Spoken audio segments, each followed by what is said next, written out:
Hello everyone, I'm Akshay and welcome back to the United Talk. Now, this is extremely disappointing and frustrating as a Man United fan. I'm extremely sorry that I have to, talk about this right in the middle of the week because we have a game against Ipswich on the weekend. But right here on 25th of February, there are people who are actually losing their jobs, and we need to talk about this because as a community, we have always supported everyone, whether it was on the pitch or it was behind the closed door. This is what the legacy Sir Alex Ferguson entrusted us. As fans, we have always appreciated people who were working behind the doors for these people, for these players, for the management, and for the most importantly for the owners. The Glazers never respected them, and the way INEOS are actually handling this situation by in the name of cost cutting. I'm extremely frustrated with this term, the cost cutting. In the name of cost cutting, you're actually making jobs redundant. You're trying to make these things come up in your own fucking head, and you're trying to put it on the people who are not even responsible for the losses. Omar Barada simply stated this, and this is the man who's actually earning 4.25 million per year, and he's actually saying this that because in the past 3 to 5 years we have not been successful on the pitch, and that is why we have incurred losses. Are you fucking kidding me? We have incurred losses because we are not good on the pitch, but more importantly, you are not good as the management. I mean, the Glazers. I don't even. I don't want to talk about the Glazers right now. But yes, they are assholes. But INEOS are actually turning out to be worse than them.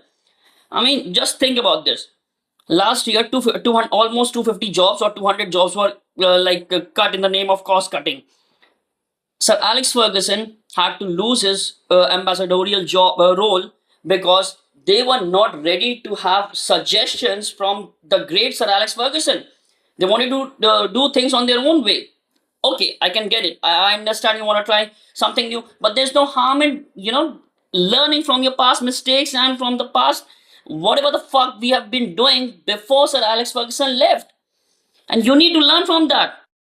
You cancel the annual Christmas celebration, then you raise the ticket prices. The season Man United, the person who's actually watching every single match at Old Trafford or at away stadium is actually frustrated with the prices of the tickets. They have actually soared. And then multiple charities have been cut off and they closed the staff canteen in the name of cost cutting again. You're firing the canteen lady because you want to make profits from Manchester United. I mean, seriously. You really want to make profits from Manchester United, the football club, the big one of the biggest football clubs in the world. Even though we are not so successful in the past decade in the football world, still we are the most revenue generating club in the world, and still you are incurring losses because you want to fire the canteen lady, you want to fire the garbage man, you want to fire the people who are actually management trainees and have nothing to do with the losses. The Glazers are inefficient. The Glazers are fucking assholes who have ruined the club. They are like leeches who are doing everything that's possible to us just to make more money. And now you're blaming this to the people who are not even responsible, who are just doing their fucking jobs that they have been told to do. I mean, you're fucking kidding me. This is actually frustrating, and this is actually very, very irritating for people like us who have been following Manchester United, and we know what does it take to be a true fan. I mean, seriously, they closed the staff canteen.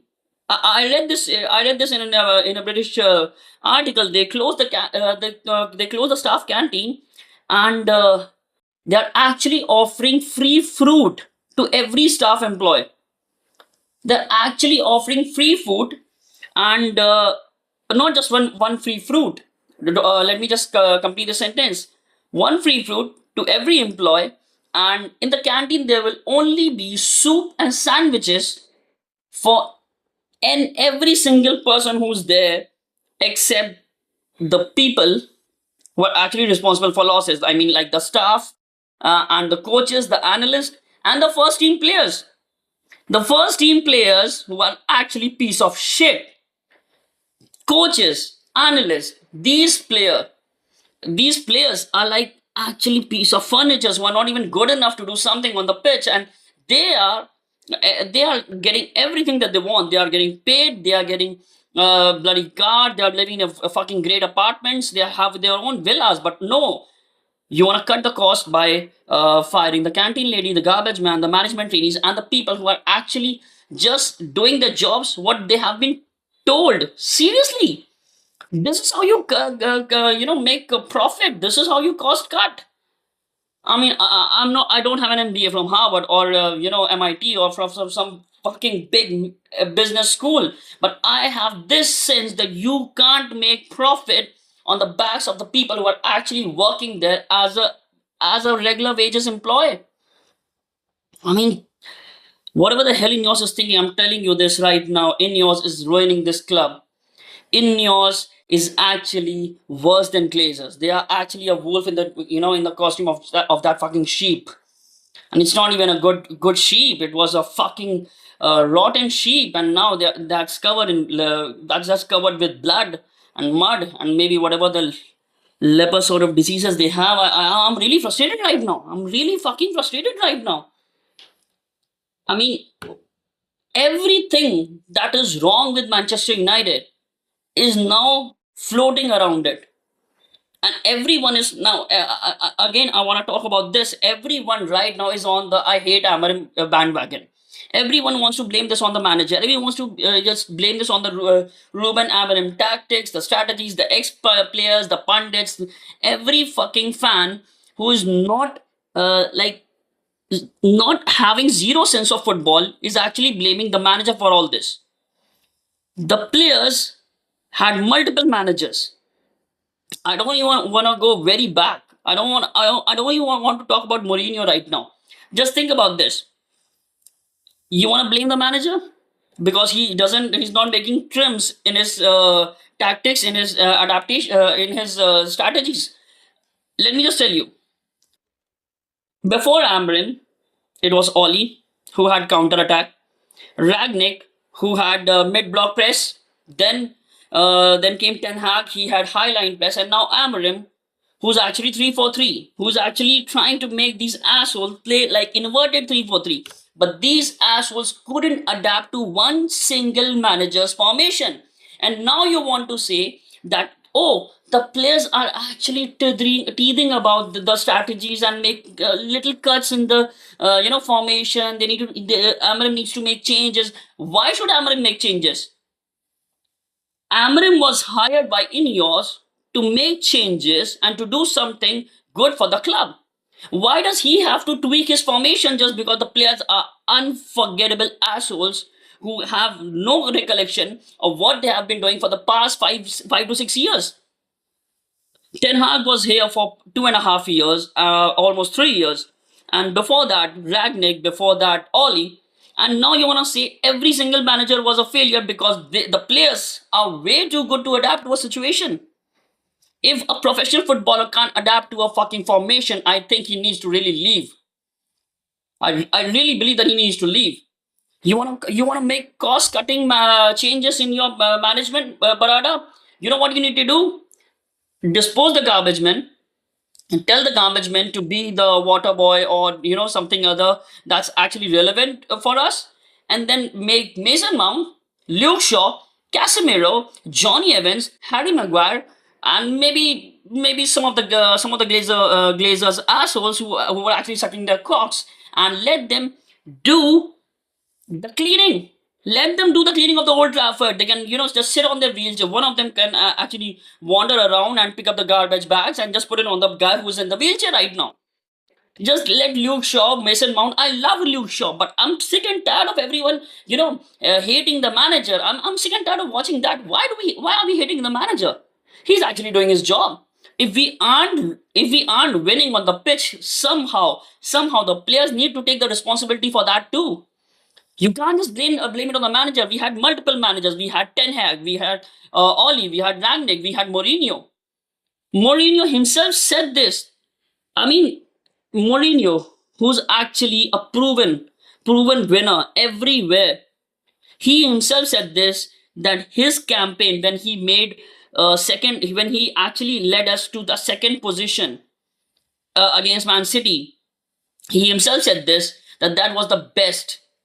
That was the best that Man United could get, and that was the best that he could deliver to Man United fans, because there were multiple things that are running behind the closed doors. And this is what's frightening. Barada, the CEO Barada, the multiple people who are actually in the top role, and the leagues. Don't get me started on the leagues. And this situation, everyone is trying to jump on the bandwagon and just say that, okay, we think we need to change Amorim. You just hired him. You just hired him, and he's not, and he shouldn't make tweaks about his formation. Why should he make tweaks about his formation? I just don't get it. He's the bloody manager that you were desperate to get. He wanted the job in the summer. He himself said this. He wanted the job in the summer. You made him choose whether it's now or never, and he had to let Sporting. And what now? It's not even one season, and now you want him to do wonders because your players aren't good enough. I mean, just look at the play. And before we move on, I just want to talk one more thing about Rio Ferdinand. I loved that guy as a player.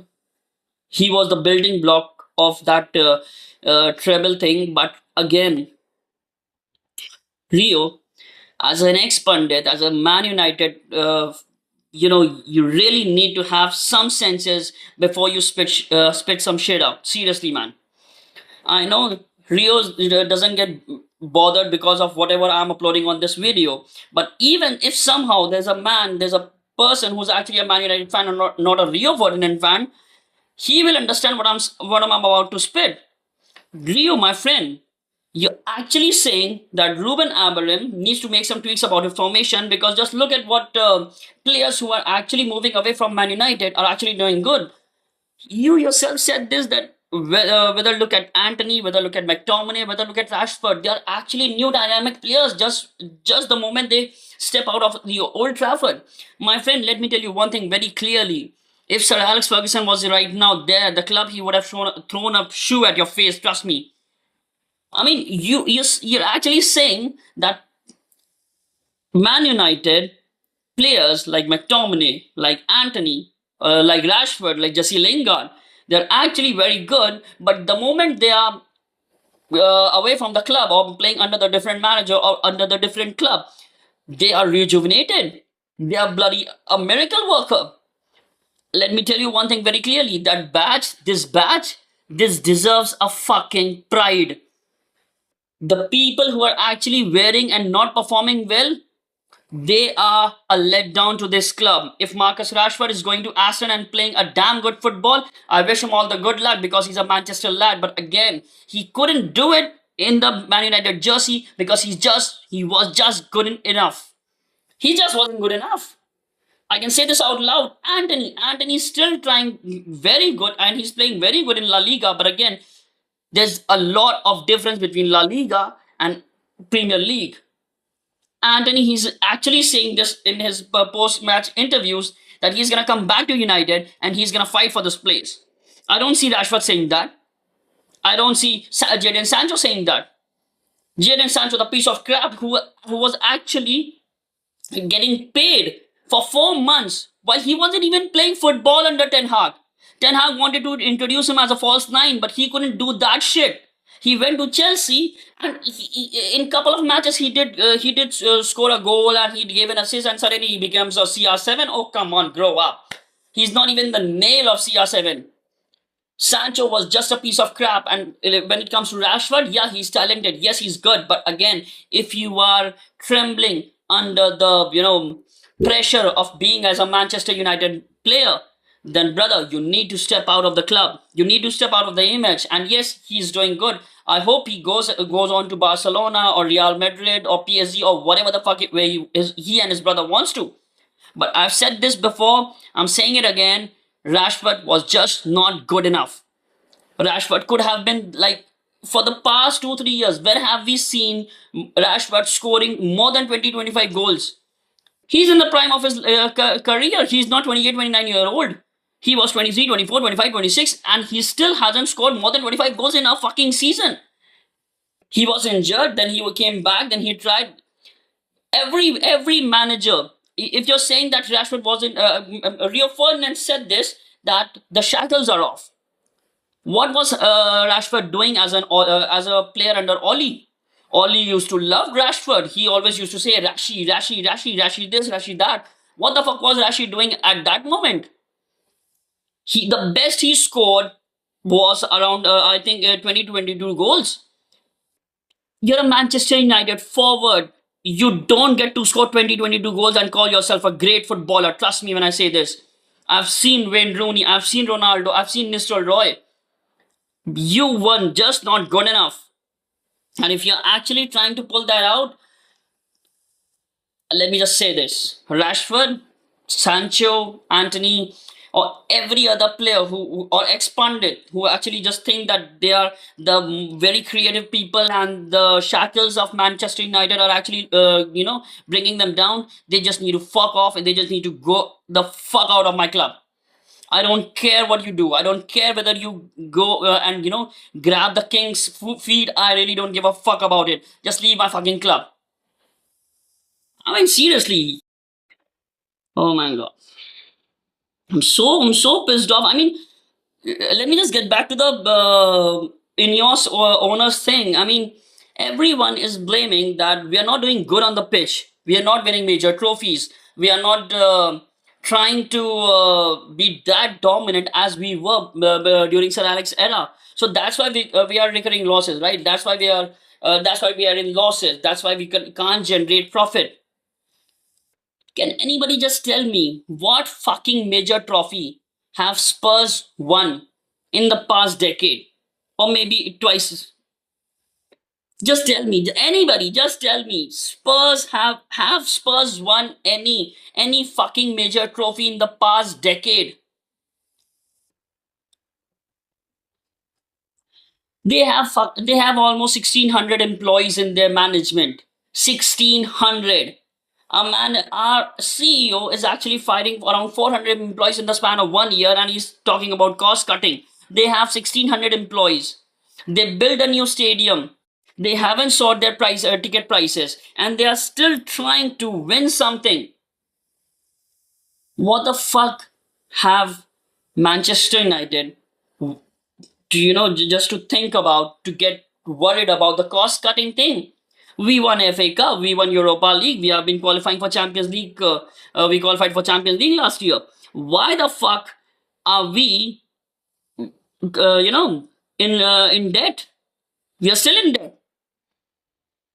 The new owner should have gotten us out of debt actually, but no, he just purchased 25% of the club's interest with sort of hanging his underwear out of the balcony. Now because he doesn't have crap, he probably goes to poop in his fucking hotel or in his fucking vanity van because he doesn't have any money. He simply said this in an interview. He doesn't have that sort of revenue right now to increase his, oh my god, increase his stake. I'm so frustrated right now. I can't even utter one complete sentence.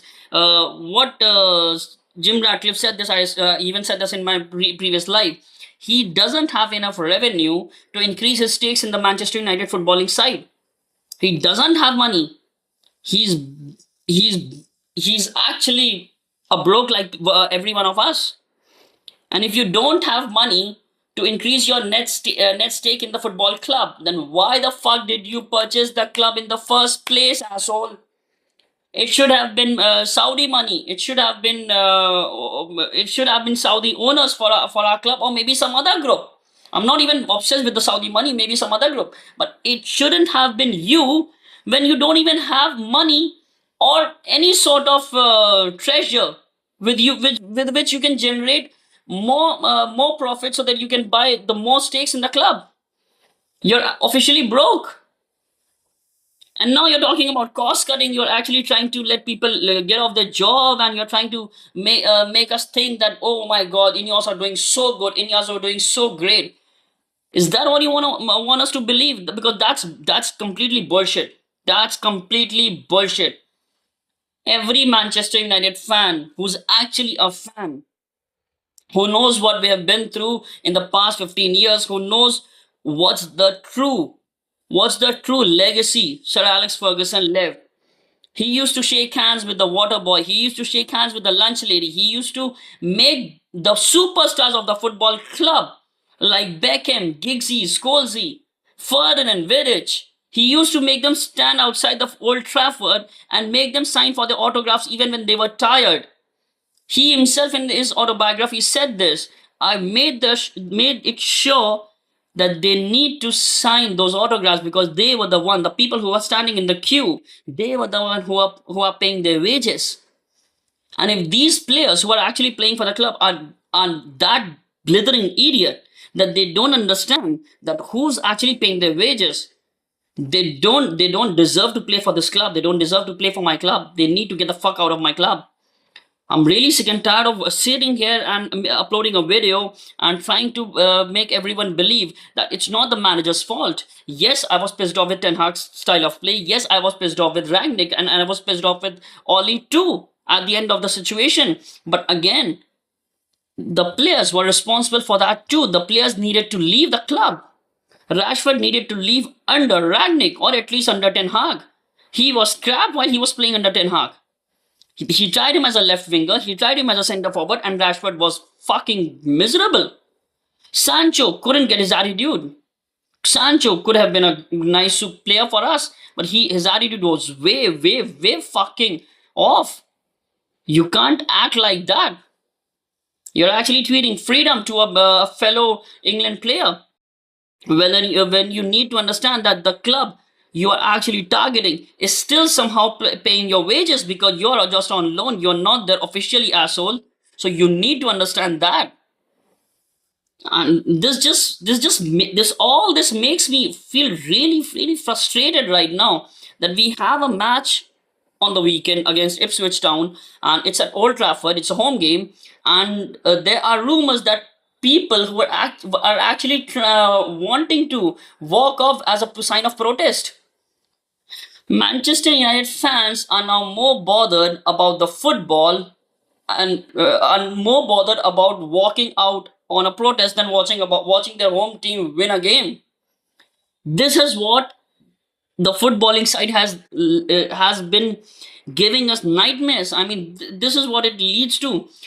People who want to watch our club win a home game, who want to watch these players score hat tricks or maybe multiple goals or maybe amazing free kicks, but they are actually willing to walk out as a sign of protest so that Glazer or INEOS can leave.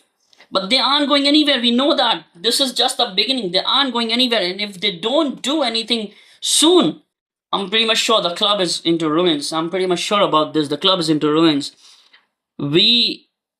Whatever we have achieved in the past decade with the crap managers and with the crap players, trust me, this is the beginning of the end.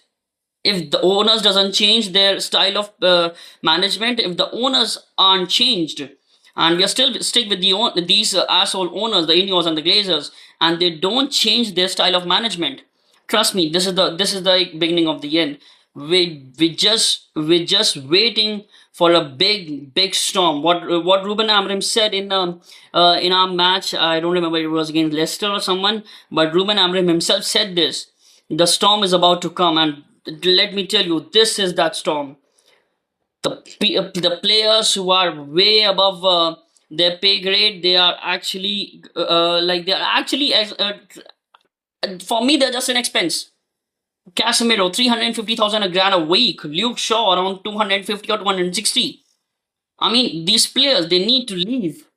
And in spite of making changes about the management, Omar Barada, the new CEO, who is actually firing the cafeteria people. He's actually firing management trainees.